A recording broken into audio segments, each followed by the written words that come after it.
Good evening, ladies and gentlemen, and welcome to another event hosted by the Faculty of Management Studies, University of Delhi, and the FMS Forum.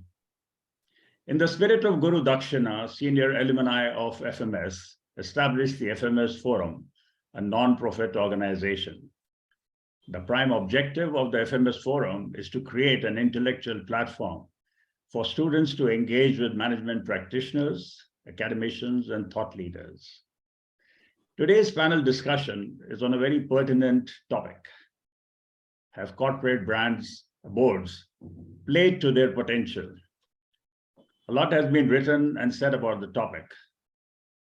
We hope today's panel discussion will provide a different, and I dare say, a very interesting perspective. Our panelists today are all alumni of FMS, and we are rightly proud of this distinguished panel.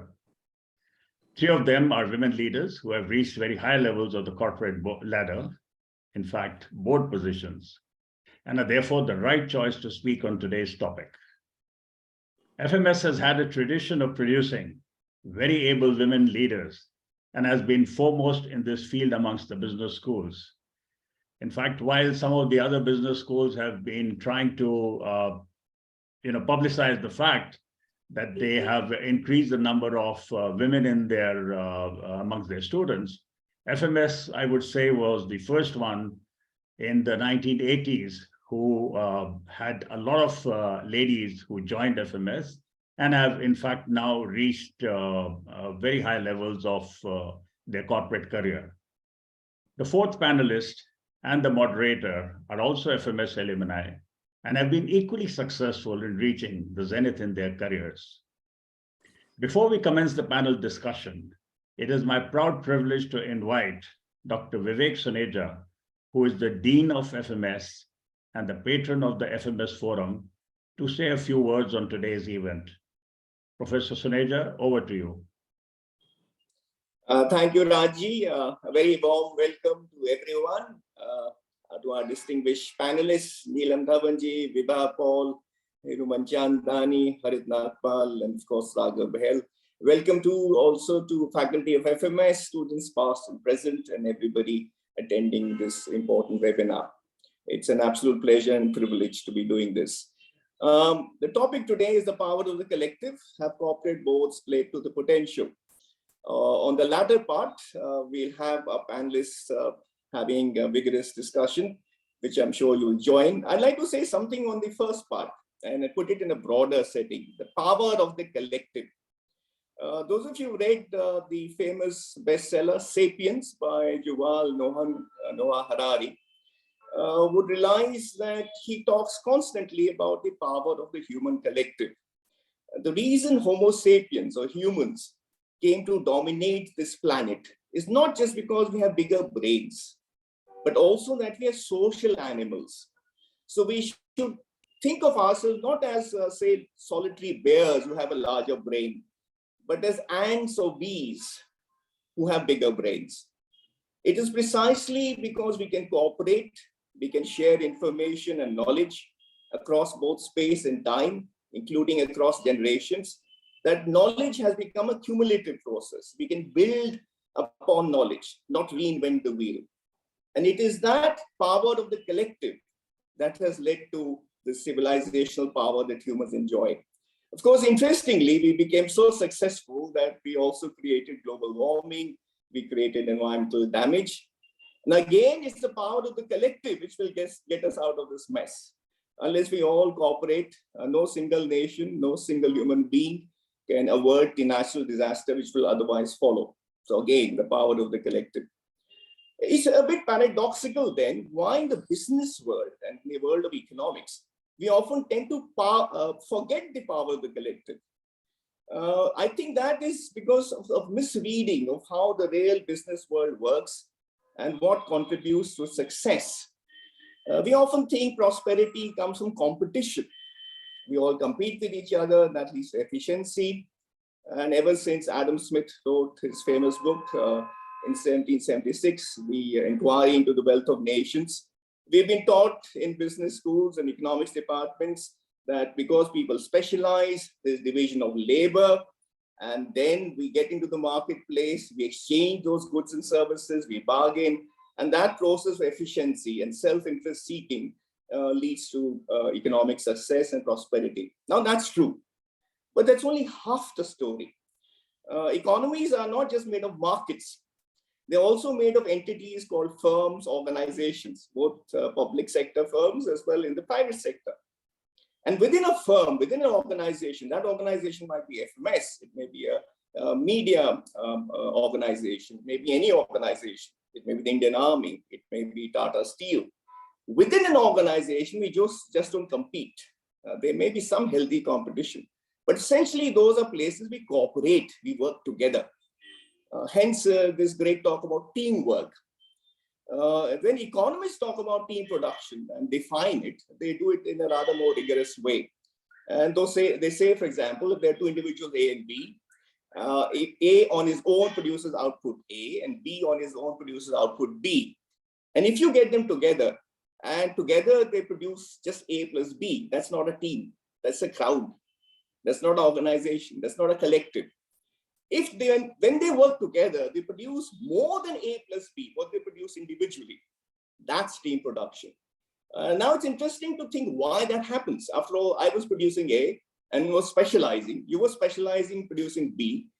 We come together and produce more than A and B. Why? Because our resources and capabilities are complementary. They are not just additive. So ek or ek 11, 1 plus 1 is equal to 11. That's synergy, that's complementarity, that's a collective, that's team production. And interestingly, the more diversity you have, and that diversity may be in terms of gender, it may be in terms of a social, cultural background, our age, our educational background. I'm an engineer and you come from the arts or social sciences.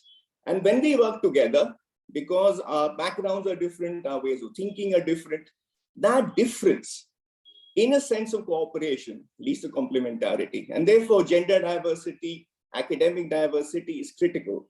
And alumni here and the panelists would be happy to know, in the last 3-4 years and longer, we've been increasing taking action to improve the diversity we have in our student numbers. So almost 50% of our students are now girls in the last 2 years. Also greater diversity, because that's the way we interview people in terms of their academic backgrounds. So not just engineers, but also from economics, arts, social sciences, architects, doctors, so that the whole becomes more than some of its parts. Power of the collective. At a macro level, look at any successful nation, whether Germany or Japan or South Korea. It's not just because they got right economic policies. It's a power of collective coming from the cultures. Take the USA, a highly diverse country. So when it works together, then it's the United States of America, and then you get brilliant stuff. When it does not work together, and this has been happening in various areas for a while now, then you get the disunited States of America. And then the great, the wonder that America is, that gets a bit lost. Of course, in ancient India, we've realized this early on. We have welcomed diversity, not just tolerated diversity, positively encouraged diversity, assimilated diversity in our music, in our foods, in our cultures, in our thinking, in our religions. And that is the beauty of India. Synthesize. My own name, Vivek, Sanskrit conjunction of two words, Viv means several, from where the word various or variety comes from, vivid, vistar, all that comes from. English is after all Indo-European language. And ek means one. Viv ko ek banana, synthesize, Viv ko ek dekhna. That is Vivek. Sanskriti itself, the Indian word for culture is Sanskriti, which actually is Samkriti. Word creation comes from kriti, the word same comes from samkriti, matlab sari creation ko ek saman dekhna. The capacity to view all creation with an equal eye. Then you have Sanskriti, Samkriti, you have culture. Otherwise, in cultural terms, you are ignorant. So it's wonderful to have this discussion. The power of the alumni. In America, they fund universities. At our place also, they have funded various projects, but the real funding, which is why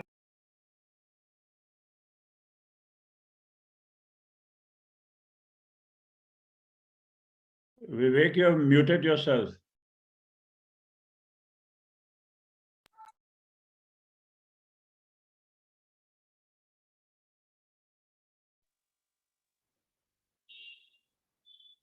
Am I audible now? Yes, you are. Maybe it's telling me that I'm well past my time. So all I'd like to say is that it's wonderful. We love the alumni contribute to FMS, the power of the collective, not just in terms of material resources, more importantly in terms of intellectual resources, which is why FMS Forum was made, which is why we're having this wonderful session today, where our alumni come together and contribute intellectual ideas to keep FMS going. The power of the collective, alumni being an integral part. And lastly, I'd like to thank our FMS Forum President, Raji, our Vice President, Ashwin Malik, all the members of the Executive Committee of the Forum, and all the other members for bringing this together. A lot of hard work has gone into this. And above all, thanks to the panelists for sparing time to come here. Thank you, and I'm sure we'll have a great session. Thank you. Thank you so much, Dr. Suneja. Always so inspiring and full of Vivek in his words.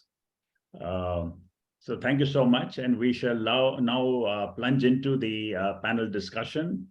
It's my proud privilege to introduce the panelists. We have Neelam Dhawan. She is from 1982 batch of FMS. Her career spanned across IT sector at HCL, IBM, Microsoft, and HP. She was the country CEO for Microsoft and then for Hewlett Packard. Currently, she's a non-executive director on Indian and global boards. She also mentors startups and is an advisor to a few boards. Vibha Paul Rishi joined the task team from FMS and was part of the Titan founding team. She also spent many years in PepsiCo. She has served several boards as independent director. She currently serves on the boards of several reputed companies, including Tata Chemicals, ICICI Bank, ICICI Prudential Life, Piramal Pharma, and Asian Paints and others.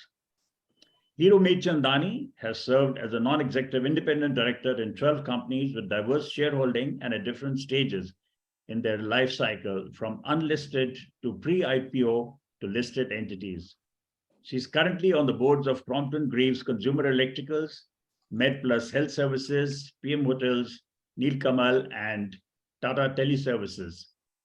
Prior to her transition as an NED, Hiroo has held leadership roles in P&L management, marketing and sales in Asian Paints, Dabur, and Pfizer.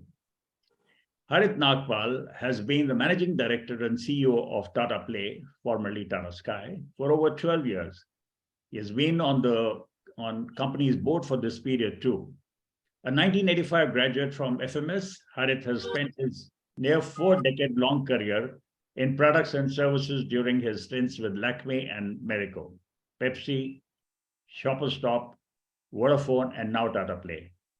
He's also been on boards of a couple of listed companies for 10 and 5 years respectively as an independent director.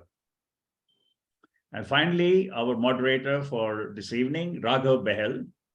Raghav has been, in a sense, associated from the inception of FMS Forum because he was there at our inaugural session.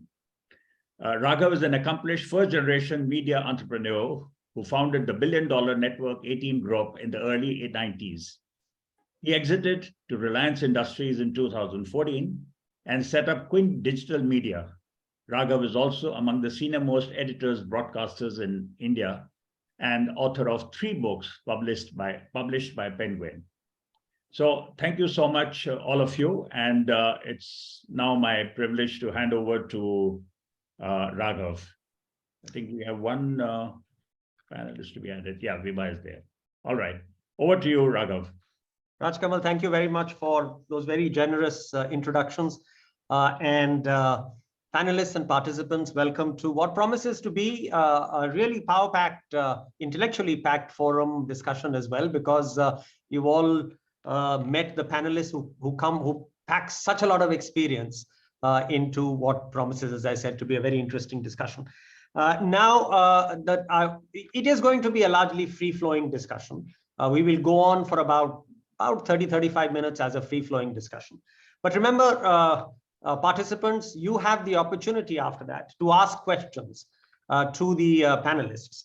And there are prizes that will be given, very interesting books, and that'll be given to the best questions, the most interesting questions that are asked. So please listen to the discussion intently, and as thoughts form in your mind, you must articulate your questions, send them in. They will be curated, of course, by a moderator, and then they will be put up. And then if you're selected and amongst the better questions, more interesting questions, you win prizes. So let's swing right into our discussion. As I said, we'll start with each panelist formulating the proposition as they see it. Now we have 3 minutes per panelist. And I would request and urge all panelists to try and stay within the 3-minute period. Otherwise, I will intervene after that to request you to wrap up. So let's go with Neelam first to state her thoughts on the proposition. Thank you, Raghav. It's really an interesting topic. And the discussion we are going to have is around the potential of the boards. I thought I'll just put in few sentences what I think is first the role of the board and how we look at the board in every company, and then go on to say a few words on the potential which we are looking at. Whenever we look at the board, many executives think it has got an execution responsibility, and hence from being a CEO to being a board member is the next step, whereas actually it's not. Boards have a fiduciary responsibility. Boards have a responsibility to ensure that the shareholders' interests are rightly protected and taken care of by the executives and the management of the company. When you look at the boards, they think of strategy, and we spend a ton of time talking about strategy, and we're not looking at next quarter strategy or even next year strategy. Very often we look at multi-year strategy and where do we think the company should be focusing and going. And many a time in this strategic discussions, especially in manufacturing companies, it centers around what is the innovation you need to do in products. In services companies, it centers around what innovation do you need to do to bring the next level of services which you can offer to your customers. The focus always is to look at the future and not just look at the current year. Of course, we look at the current year, we look at the performance on quarterly results, but focus is on future. We look at ensuring the company complies to the regulatory compliances. Many sectors in our country like telecom, banking are highly regulated sectors, and hence to ensure not only do we represent the shareholders' interest, the board also looks at the regulatory authorities' requirements and ensure there's compliance. And one of the most important things which a board's responsibility is to do succession planning. And the succession planning is that of CEO and the executives who are on the board of the company, not rest of the organization. When you look at the boards today, everyone focuses on bringing diversity of skills, not only diversity in form of gender, but also diversity of skills. And you often have a conversation as to what's the skills matrix, what is the kind of people we should have, so that the board can give guidance to an organization holistically. I'll end my comments with that because I've already finished my 3 minutes, Raghav. Thank you. Next, when we come to questions. Exemplary panelist, Neelam. Thank you very much. I was just about to intervene when you wrapped up. Okay, we will go with Vibha now. So first of all, thank you, Neelam, because you have succinctly laid out the role of the board, and there is absolutely no need for us to repeat any of that.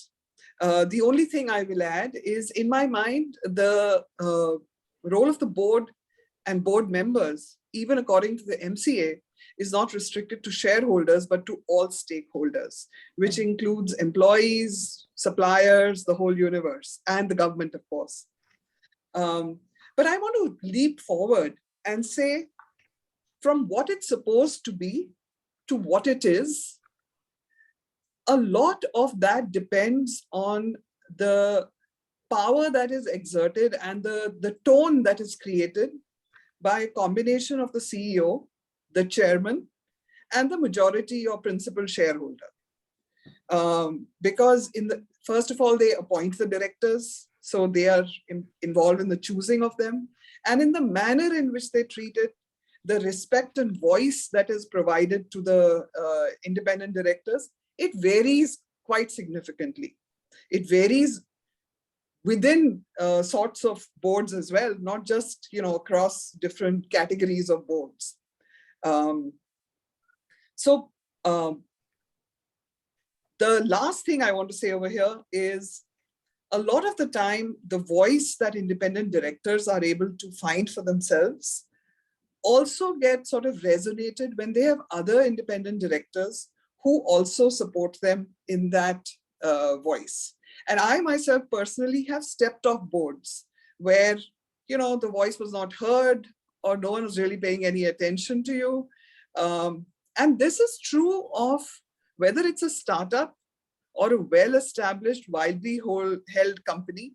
The fact of the matter is the CEO, the chairman, and the principal shareholder will set the tone of what the board will be able to accomplish. That's all I got. Thank you, Vibha. That was nice and succinct. And you did bring a few additional points, which we'll pick up in the discussion. Let me go with Hiroo, my batchmate and old friend. So I'll just illustrate some of the points that Neelam and Vibha have made with 3 examples of boards where the collective potential was tapped and then shades of gray as we go along. So the first is a board that I serve on, very widely held shareholding with no promoter and the largest shareholder having a stake of less than 6%. The board consists of professionals, very diverse skills, knowledge, experience, tenure, gender. The chairperson is a non-executive chairperson, and the board is deeply engaged in all aspects that Neelam covered in her opening remarks. And in fact, this board has won many awards for being one of the best governed boards. So that's one board where the collective potential has been well tapped. Then I also served on a PSU bank board where it was partly done. On the people face, I think the primary shareholder, the government, had a very, very loud voice and role in the hiring, firing, compensation, promotions, all the HR policies. But on processes, because the independent directors were very professional and, as Vibha said, had a collective voice, we were able to make a difference on several processes. And I'll give you one instance of tracking of credit proposals. We noticed that the proposals would take nearly 6 months for the credit to be sanctioned by the board. And when the management was pushed as to why it takes so much time, we were told that the customer or the potential borrower of credit takes a long time to respond to the queries from the bank. And I told myself, if I had to borrow money from the bank, why would I sit on responding to the bank, which has to give me credit? So we put together a credit tracker in place, and it worked. It brought down turnaround time for credit sanctions to nearly 50%. And I heard from general managers who were involved with that transition, when they became executive directors in other banks, they put the same tracker in place to speedy up credit sanctions. So here, I think it was partly tapped. Very little contribution on people, some contribution on processes. Then I also have served on a board where the Lalaji took all the decisions, whether it was capital allocation, whom to be granted ESOPs, what should the strategy be, and the board was just a tick in the box. And in fact, one of the marquee directors also told me to just chill, no need to contribute, enjoy the commission, the party is on. And I did finally step off the board. So these were 3 instances that I can share with you on shades of whether the board, collectively tapped into its potential, partly, fully, and none at all. So I think I'm less than my 3 minutes, Raghav. Yeah, you're just about 3. Thank you, Hiroo. What's come through in the 3 different pitches from all our panelists. Neelam really laid the broad macro thought, and then Vibha came in with her experience, and Hiroo went even further micro. So we're getting very interesting strands. Over to Harit. Yeah, Raghav, thanks. I'd like to start with a disclaimer that I'll be using some stereotypical characters or caricatures to make my point. In case my caricature does not bear any resemblance with what your personal experience has been, just ignore the caricature and focus on the point. So the first caricature is that of a mother who gives you birth and would kind of nurture you till you're on your own or even beyond. She'd want to control what you eat, where, who you meet, for how long, what time you come back, and would constantly make efforts to change things to her liking. Mother's indulgence is very obsessive, so obsessive that she can't imagine anything wrong with the children, even after they've long lost their way and there's no hope for recovery. Many business managers, business owners, and some board members too treat their businesses like mothers would treat their children. It's also difficult for them to question, leave alone critique their creation or their indulgent actions and the consequent outcomes, even if they are suboptimal. A mother-in-law, on the contrary, is someone you acquire, unlike the mother you inherit. It's very likely that she disapproved of you the first time you met her, and it was thanks to your spouse's efforts that she very grudgingly approved of you. The underlying disdain probably continues even today, and it needs a mild provocation to bring it to surface. Mother-in-law has absolutely no reason to take ownership of you or your actions. She's interested in your welfare, not because of you, but because of the impact it would have on those who are dependent on you, stakeholders. That's what makes her your best critic.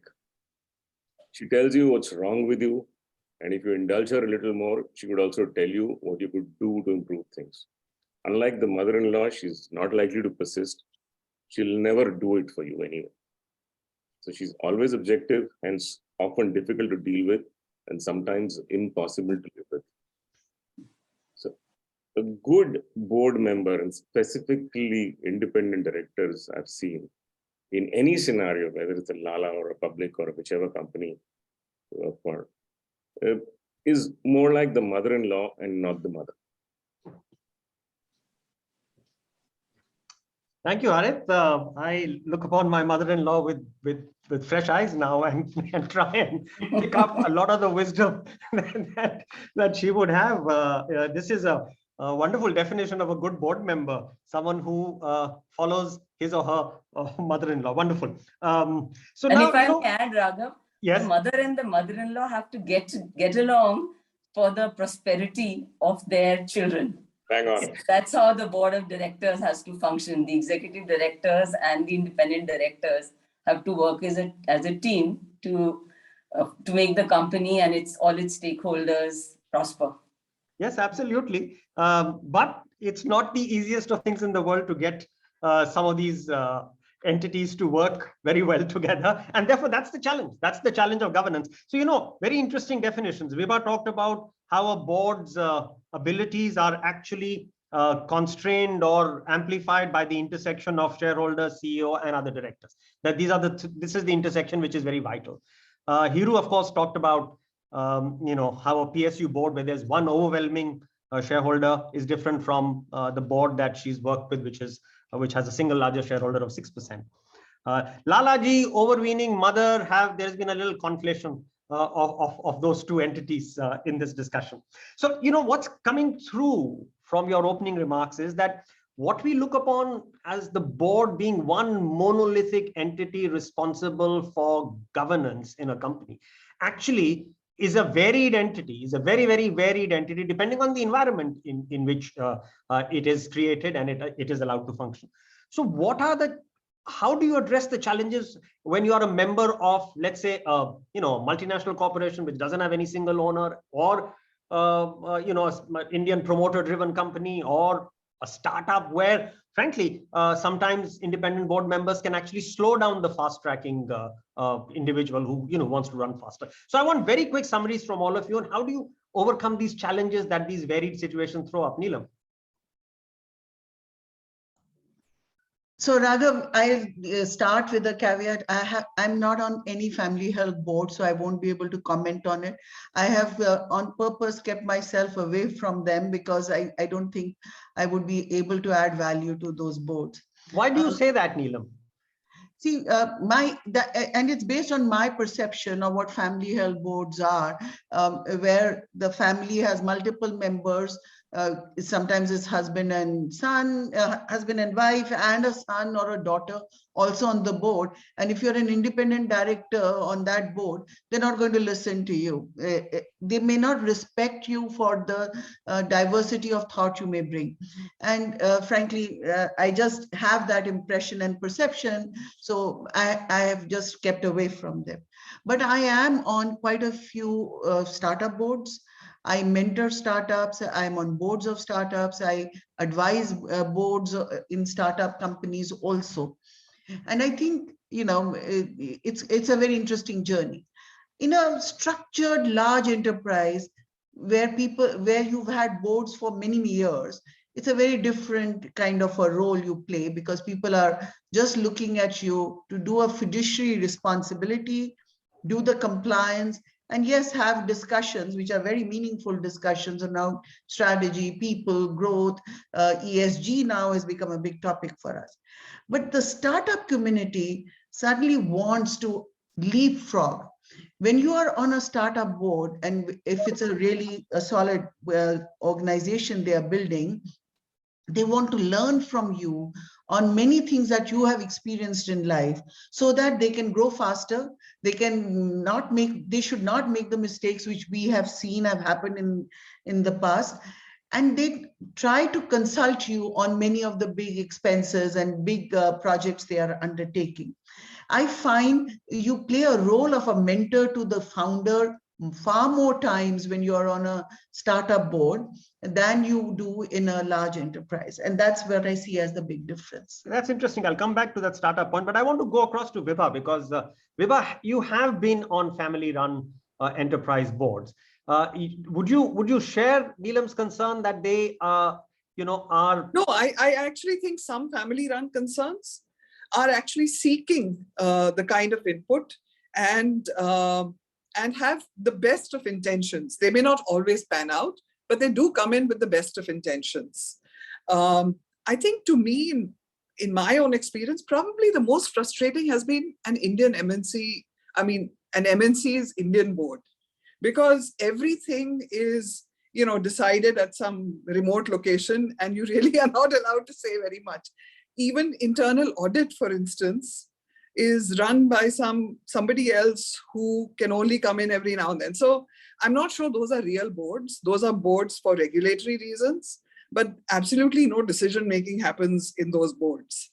But I come back to the family-run board.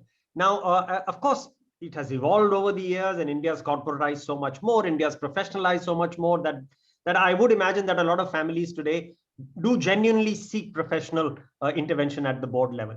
But do you see genuine empowerment, or do you see an advisory sort of role that they are seeking at the board level? Because I go back to what Hiroo had said. I'll go back to Hiroo after this, that she was told that, listen, core decision making will be with Lalaji himself. You are there. Please chip in whenever you have to chip in, but enjoy the ride. So my question is it genuine empowerment they're looking for, or more advisory?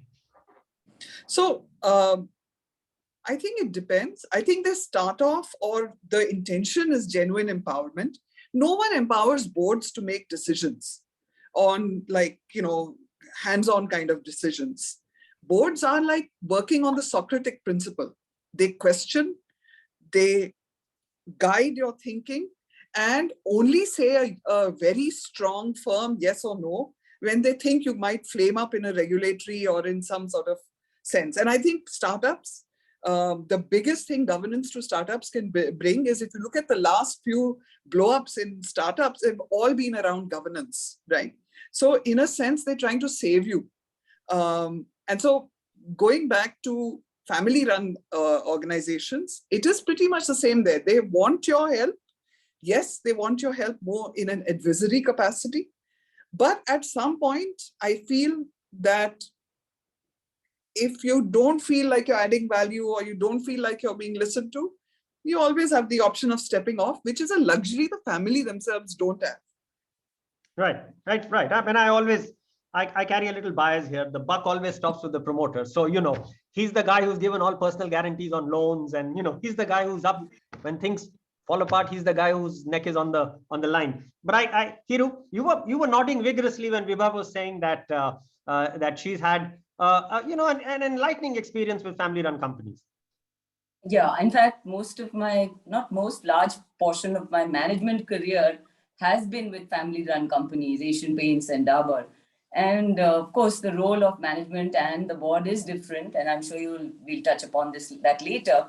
But I think, like some of the startups that went in for an IPO that I've been associated with, I think the role of the board is a little different in a mature company and a startup. So I think growth versus governance. In a mature company, the dialogues are a lot more around growth than governance. While in a startup, the conversations are a lot more on the governance piece.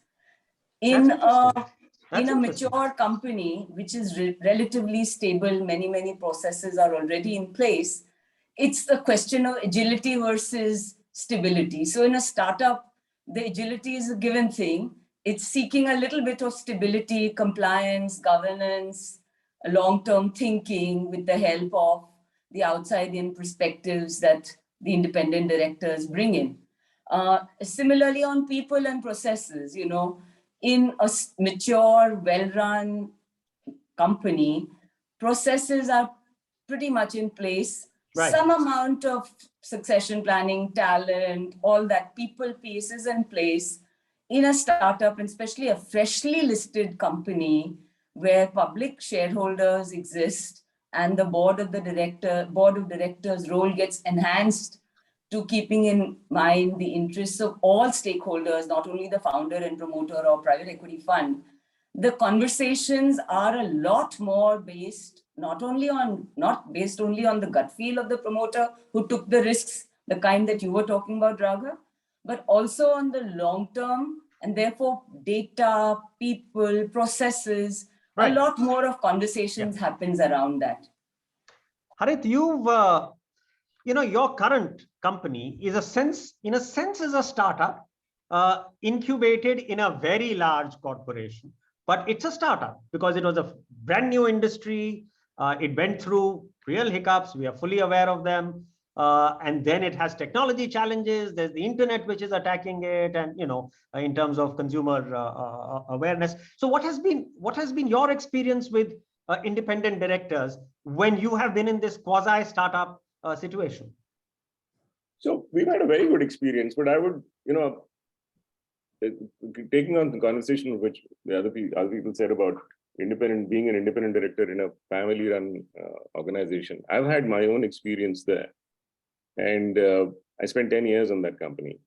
It was founded by the father of a friend of mine, and he was therefore a second-generation person handling it. And my first time when he approached me, my question to him was, your father started it before both of us were born. You've been running it for the last 35 years. What value can I add? And that's the conversation we had before I joined. And the expectations were absolutely clear. I'm not doing capital allocation. I'm not doing running the business. He wanted some processes and audits and stuff like that, and all the kind of thing, governance issues that we are kind of used to. And that's where my contribution was. So we have to set the expectations very, very clearly when you're entering a so-called Lala organization. Don't enter that with expectations that you would have in a listed, large, publicly held company. That would be. But yeah, in my board, since you were asking, we've always had people from diverse backgrounds. banking, digital, consumers, various people, and they've served their terms and they've moved on, and new sets have come in. Since I've been around for 12 years, I've seen 3 sets now. And everybody contributes in their area of specialization as well as a collective. Okay, I want to switch now, switch streams, and I'll toss this to you, Harit, and then I'll sort of go across the panelists. There is a sense that Indian boards, Indian independent directors are over-regulated.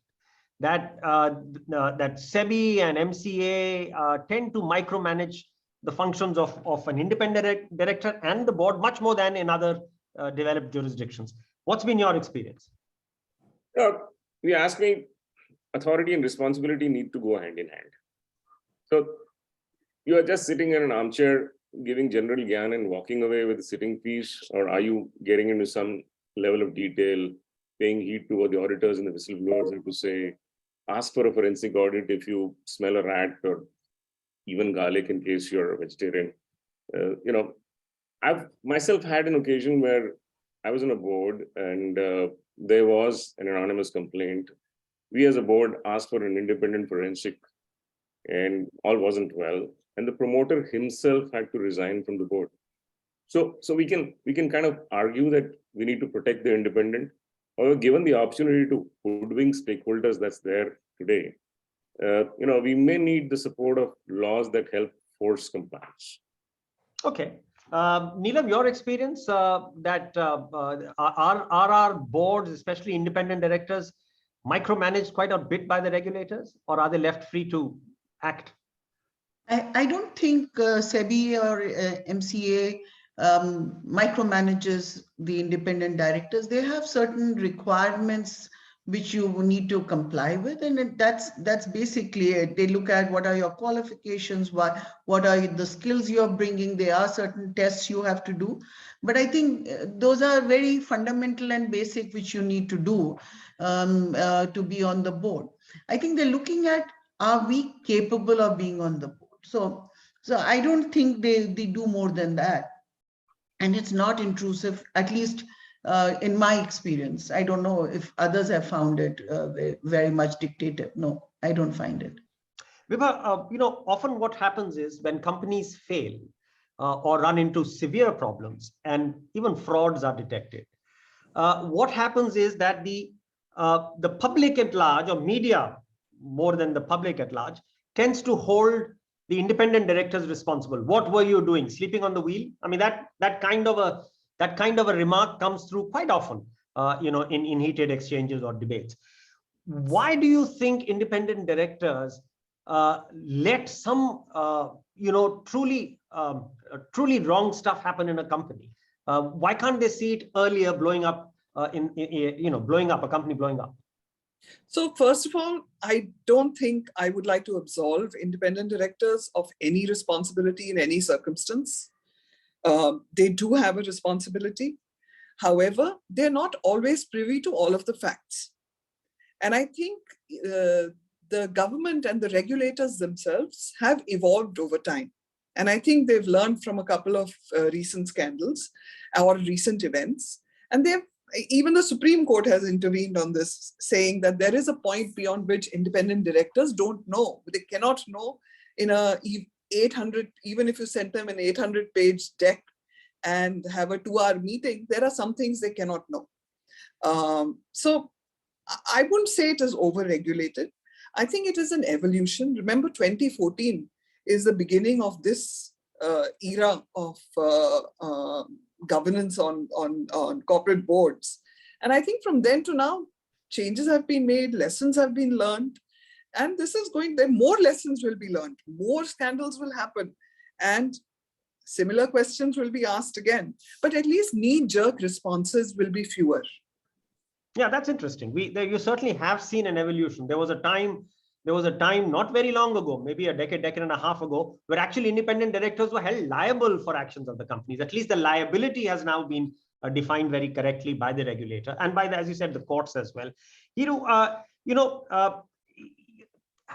Having been on the other side of the fence, having had independent directors to deal with on boards, I would often find that, you know the industry as the founder, you know your company, you know almost every rupee that is spent or earned, and how it is spent or how it is earned. So a crooked promoter, in my opinion, has an epic ability to pull wool over an independent director's eyes. Has that been your experience as well? Oh, yes, absolutely. Um, uh, I think we should be aware that the board of directors meets 4 to maybe a maximum of 12 times a year.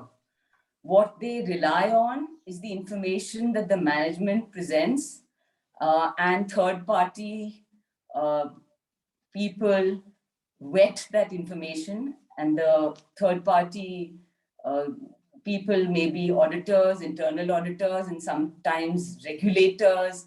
So the board of directors, and especially independent directors, rely on information provided to them. Yes, they have to keep their ears open, keep looking outside the whole space, sniff around. But finally, the bottom line is that the information we get, however diligently we may read that information, if something goes wrong, if the management has hidden facts from us, there's no way that we can, sniff it out. As somebody once said, the board of directors should neither be, people who the promoters keep as lapdogs, nor can they be hounds. I mean, they have their limitation, and they're certainly not magicians.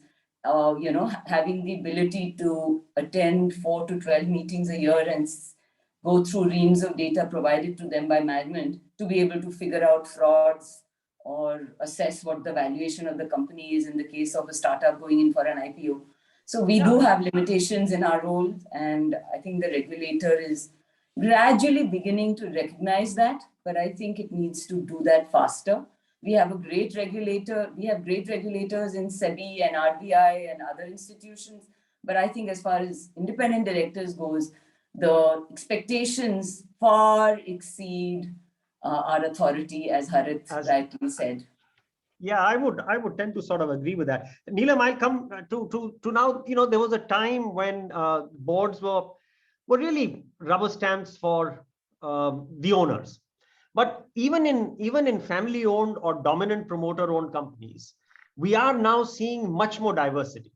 In the beginning, diversity was dictated that you must have so much of a percentage. But now there seems to be a genuine desire to be diverse, not just gender diverse, but also talent diverse. Is that something you would agree with, or is it an exaggerated sort of feel good? I agree with it, because in India, first the government came in with saying you must have at least one woman independent director on your board. And people, first round, they just pulled in with their spouses, or they pulled in their sisters or daughters to be that one person on their board, to comply with what the government was saying for them to do. But what has happened now is that everybody is very conscious of what are the skills which I should have on the board. And this has a discussion which the NRC chair, Nomination and Remuneration Committee chair, has with the chairperson and the CEO ever so often to say, what kind of people do we need on the board? And if you are a NRC chair, you ensure that you do not take family and friends. You look at capabilities, and that brings about a diversity of skills on a board. That I think is a very critical role, to bring diversity of skills. I don't think we focus on gender as much in NRC. We are looking at competency. Let me just put a flip side. If somebody calls me and says, we need a woman director on my board, I always tell them, thank you, no. They have to look at the capabilities also which I bring. I'm not going to just be there because you need a woman director. Now, when you look at the global situation, in countries like Finland, in countries like Netherlands, they have gone to defining. Finland has 50% of the board has to be women. Netherlands has 30% of the board has to be women. UK has the same requirement. And then you start seeing that they are forced by the regulator to look differently. But believe me, Everyone looks at skills, and the skills which will help us have a good board rather than just gender. Vibha, your thoughts on this? Are you seeing a very genuine move towards broad basing of our boards in terms of diverse talent as well as gender? Yes, I think I think the gender story, because it's been mandated now by law, is there. It is what it is. And in fact, I found most boards exceed the requirement that the law places on them. But yes, it is about skill. I think it's also about life experience. You know, have you spent some time in different environments, different industries? I think, you know, eventually, I think we may even move to ways of thinking. Are you a little more creative? Are you, you know, there was also this time when boards were mostly finance and legal experts. Yeah, lawyers and chartered accountants. That's correct. It's moved on from there. But I think it's still got a way to go. And I think one day, it's an evolving process. I want to make this point. One day, we will be asked about caste representation and other such representations that is making the rounds in the country as well. Well, yeah, I mean, that's getting into a minefield of areas of, you know, whether that kind of law will come into the private sector. Not our remit today to talk about it, although you can do a lot of discussion on that. Harit, you know, there are amongst our participants, I'm sure there are lots of young managers who obviously do aspire to be on the board. Now, you've done that. You have made the transition from being a CEO of your company to also being now a board member of your company. What kind of skills, what kind of attitude, mindset should a fast-tracking manager have so that he or she makes it to the board? You know, the role is very different. In fact, if the board is expected to have their nose in and fingers out, the CEO's got his nose, fingers, feet, heart, soul, or every other part of the body immersed in the business. So that's how the two are different.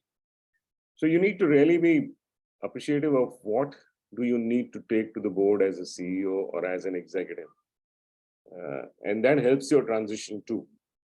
So there are about 2 or 3 or 4 maybe things that come to mind really when I speak about this. One is that, you know, you need to appreciate that the board member is not as engaged in the business as the executive is. So, you know, amongst other things, the board member also is distracted by their own set of WhatsApp messages, which they have to read and forward. So, you know, the data, the information, the facts should not be voluminous, yet they need to contain adequate information to support the decisions. That's the first part. And to learn to do that, you know, what you do in what you present in your internal review versus what you present to a board, because since you want a decision, that there's a sea change between the two sets. Then documents need to be free from industry-specific jargon, acronyms, abbreviations. Very often you find half the time is spent in trying to make board members understand ARPU and SAP and DAP. And that's one. Right. And above all, you know, instead of seeking approval for one outcome, you need to be able to present multiple options with cost benefits of both selecting and not selecting an option. And that helps you grow as a CEO also, if you ask me, because, you know, we end up looking at one option and saying, okay, ye kara to ho jayega, ye nahi kara to kya hoga, that kind of a situation. So these kinds of things, in addition to aiding the decision-making process, they actually train the executive for getting onto the board position. Yeah, I know. Now, you know, we can actually go on. There are so many other facets to discuss, but I am now beginning to get a very good stream of questions. And I think whatever we've left unsaid here will come through these questions. So let me go straight to some of the questions that are now coming in. So we start the Q&A session. I want to again reiterate that there will be winning questions which will get books as prizes. Now there's a question here. This is from Rajesh Pathak. How can a PSU board function to protect interest of minority shareholders where government being majority shareholder influences its functioning? This is very important actually. Oh, even the former SEBI chairman just the other day said that it's unfair that government companies enjoy different listing rules than private companies. The playing field should be level. Now, Hiroo, you spoke about being on a public sector board. Now the fact is the government is the sole owner and decision maker there.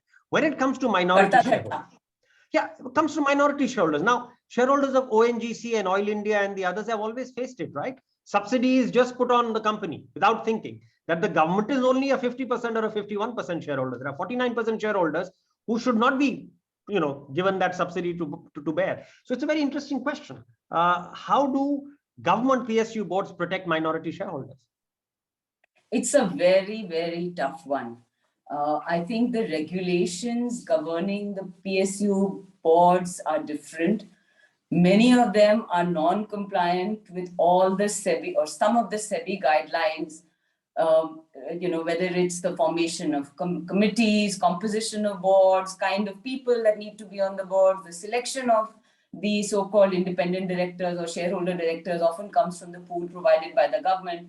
So I think while the various regulators, and we hear the finance ministers talk about it many times, and we still have a long way to go. Even the SEBI chairman admitted that the rules that apply to PSU boards are very, very different because the composition of the board is not made in line with the way SEBI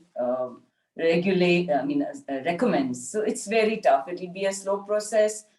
It should be faster, and this is certainly an area of improvement desired in boards of PSU. Absolutely, absolutely agreed. Now there is another question, and this comes from Anish Prabhu, whose question is, what are some broad factors which one should consider before choosing a board member? Also, how to ensure that the board member will be the right fit for our needs and will ensure the culture is proper? Okay, this is a very macro question. Neelam, your initial thoughts did cover a bit, but would you answer, Anish? Okay, I will. And, this is a question which is always looked at, and all the aspects he's mentioned is always looked at. Whenever you need a new board member, either somebody has retired or you're expanding the board. When somebody is retired and you know what was the skills he or she got on the table, so you try to replace those skills. And as NRC chair, and I chair NRC in a couple of companies, I am very clear that I will only look at third party or a agency which will give me recommendations after I tell them what I'm filling in as the skills gap. When we are expanding the board, it's again a question of why do you want one additional member on the board? And then, you get the feedback you take from the chairman and the CEO as to what is missing, and then you look at it. In my theory, no recommendations I will look at. I just want headhunting firm which specializes in board searches to give me the right recommendations, and then we go ahead and do the searches. So professional curation is your one and single Absolutely. most important. I don't want to look at any other methodology. You can't have family and friends on the board. That's my only problem with the recommendation route. Right. Vibha, I come to you with a very sharp question from Deepak Bharara. How to ensure corporate governance and statutory compliances in an organization where false promises made and no action taken? Should resignation be the single answer? Or should more be done by the independent when you know of false promise has been made? The first step is to push it. And I learned this the hard way, and Harit will smile when I say this, but you really have to pay attention to the minutes as well. Not just push it in the meeting, but pay attention to the minutes as well. More and more regulators and courts are looking at minutes and where you interjected, right? And it's not just to cover your ass, but also because you try. So, push, keep asking. And then when you find after a few iterations that in fact, nobody is listening or that you're not getting the correct information, then really you have no other option but to step off. And sometimes the resignation makes the required waves for your ability to make the point that you couldn't make when you were inside the board meeting. Yeah. Have you seen that happening as well? Or the companies are so thick-skinned that it doesn't matter? I mean, that particular rogue company I'm talking about is so thick-skinned. No, you have exit interviews, which often are a repeat of previous one-on-ones you've had. But, I didn't realize you felt it so bad that you'd step off. How many times in how many languages can I say this, So, yeah. So you try, but your first obligation is to try. Yeah. and then you vote with your feet. There's another interesting and sharp question comes from Saurabh Arya, and Harit, I'll come to you with that. What are the top 3 things do you suggest can young board members learn from recent issues in corporate board governance? So it's specifically a young board members, probably who've been 5-7 years on a board. Yeah, it's about listening to the others first, because the first year or so on the board is not about taking action. It's about listening and getting used to the board process, because it's very different from an ops review that you run in your companies. So get acclimatized to that. Start opening your mouth in the first year of being on a board, in the first 4 meetings. It won't be taken very kindly, and you probably are going to open your mouth in the wrong way, at the wrong places with the wrong words. So that would be my first advice to anybody. Listen, and it will teach you. But when if you are in an environment where you are also seeing some things not being delivered properly, some transgressions happening, where is the point at which a young board member then, in a sense, rebels? If you're a young board member, it always makes sense to collaborate with the other independents. Don't take the board head on. It's not a good idea. Figure out, maybe there is a mistake on your judgment too, and then that'll get clarified. So collaborate with the other independents, and then take joint action with a joint voice if you're a young board member. If you're a seasoned board member, you can, your way how to mark the protest. Yes, interesting. Yeah, this is a specific question, Neelam. So I'll come to you. It's a narrow question, but it's an important question. It's from Dharamveer Baronia. And the question is that R&D leads to the higher quality of products, which results in better competitiveness in the global market. Indian R&D expenditure is about 0.7% of its GDP, which is abysmally low. Do you think that Indian corporate boards ignore R&D, or that the government is responsible for it? How can India improve its R&D expenditure? Specifically, how can boards ensure that that gets done? So R&D as a subject is not something which every board actively discusses, but you are looking at innovation, next generation of products and services to come, and you want the right amount to be allocated. Do we say, is it 0.6 or 1 or 2 or 3%? No, our question is, are we funding innovation enough in the organization? And if the answer from the CEO and the executives is yes, we are funding it to the right levels, I don't think the board pushes it, right? And neither the government has no say in that, whether you are going to invest 1%, 0.5% in R&D. But what does happen is that innovation is put on review. So every quarter or every alternate quarter, you start looking at when is the next product coming, or when are you launching the services, or when are you doing digital, etc., etc. Those discussions happen.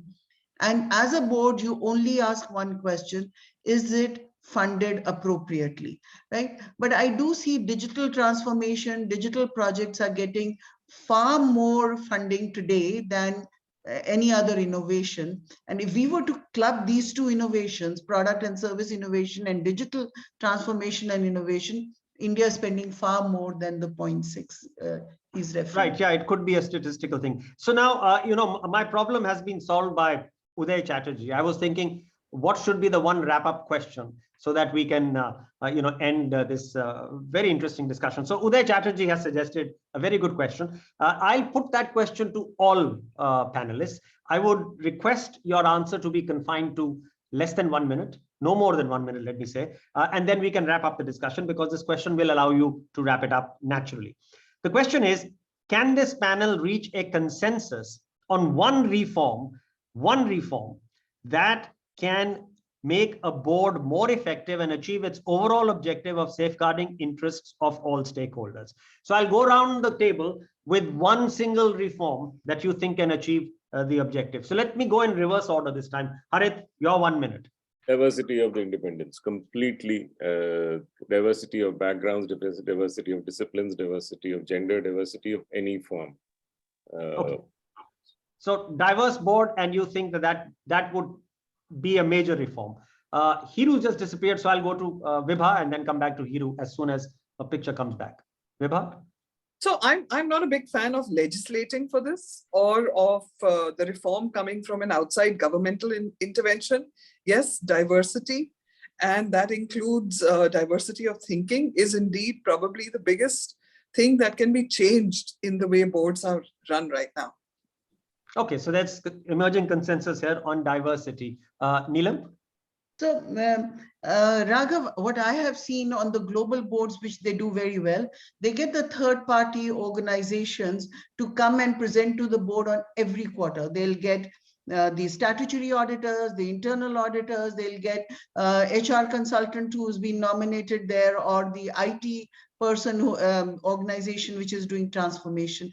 You learn so much more by interacting with the third party than you do from the executives themselves. So as a good practice, we should insist that the board must meet, if nothing, the statutory auditors at least a couple of times in a year. Okay, that's interesting as well. Do we have Hiroo? I cannot see her on the screen, but oh, so maybe Hiroo has dropped off the screen for some time. If she comes back, I will get her back in, but if she doesn't, then I will go now with the consensus that has emerged here. Two of our panelists say diversity, go for it as in the spirit of the thing, not as a mandated legislative thing.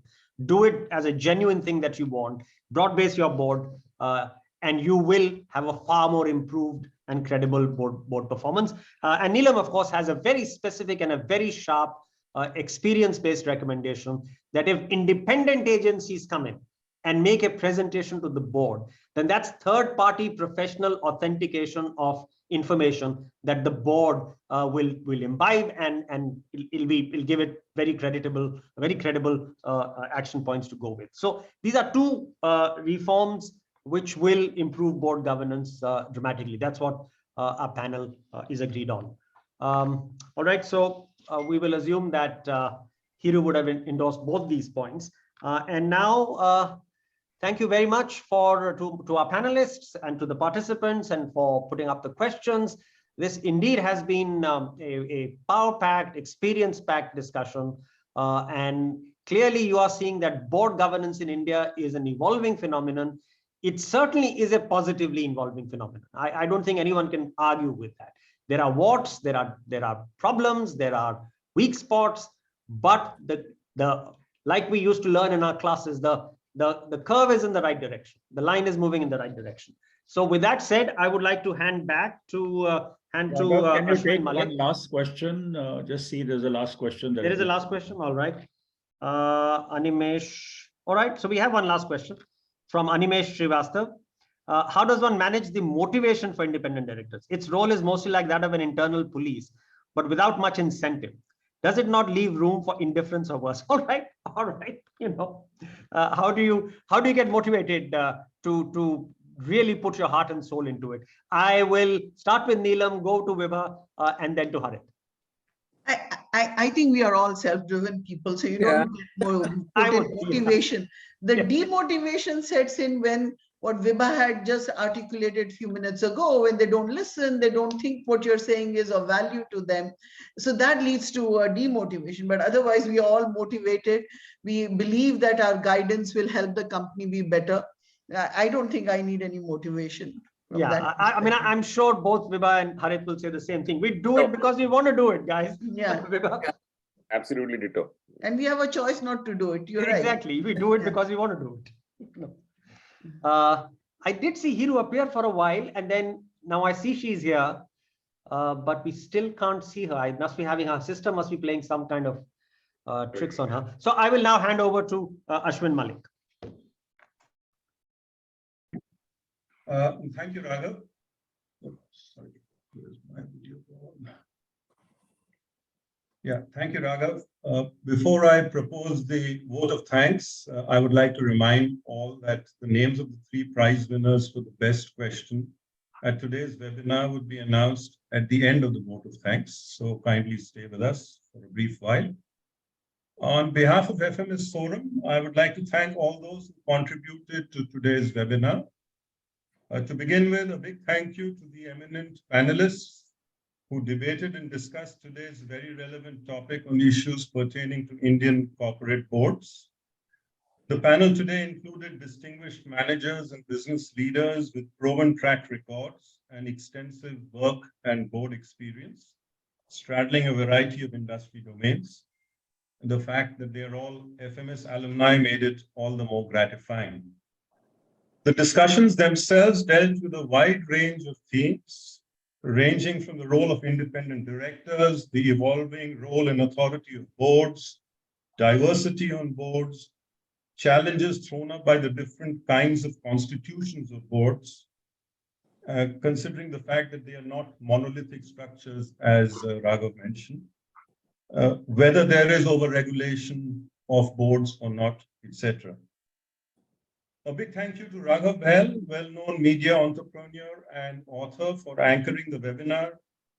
Corporate boards as a topic can sound a bit mundane and drab.